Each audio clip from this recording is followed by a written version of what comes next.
Koiki Media will bring the work closer to your doorstep. Ní 25th of April year 2025.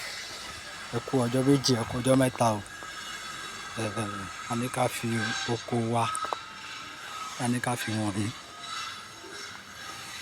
pé ó tọ́jọ́ méjì, ó tọ́jọ́ mẹ́ta tí a ṣe fídíò nínú oko wa last. Èyí sì kó wa ní ọ àti ẹ̀gẹ́, potato, àgbàdo, ata, gbogbo ẹ̀ ó ti ń gbéra. A ní ká tó fi wọ̀n yín ó tọ́jọ́ méjì, ó tọ́jọ́ mẹ́ta.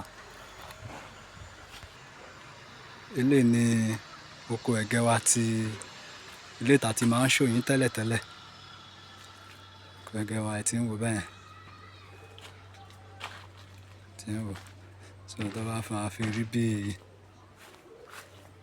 ọjọ́ bíi mélòó kan sí bí oṣù, ká ṣáà ní oṣù, a lè rí ẹ̀gẹ́ gbẹ́ ní bíbà.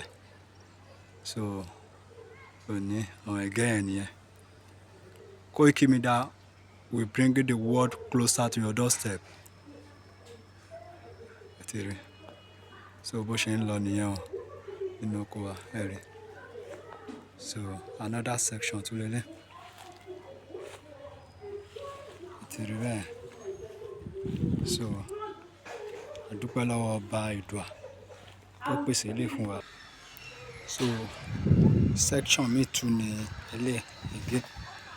So ilé báyìí sì ó nílò láti pé ká ró. A máa wá àyè láti ró lẹ́nu ọjọ́ mẹ́ta yìí. Ó ní ẹ ti rí nsìn. Ẹ ti rí bó ṣe lọ nìyẹn o.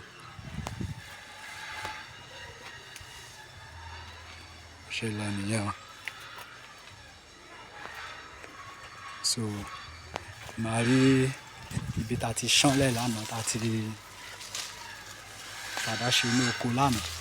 Ẹ máa rí òun náà. Àwọn ibi tí a ṣán lánàá lélẹ̀. Tí rí nsìn.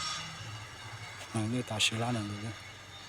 So bó ṣe ń lọ nìyẹn nínú oko Koiki Media. Òní tó lọ dé ọwọ́ kìíní.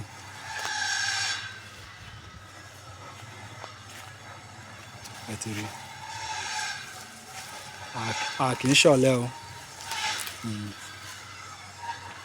Ìjọba tí ó encourage wa ló fara dáradára o. Ẹ ti rí bẹ́ẹ̀. So bó ṣe jẹ́ nìyẹn o. Lẹ́ẹ̀kan sí òní ní ọjọ́ the 25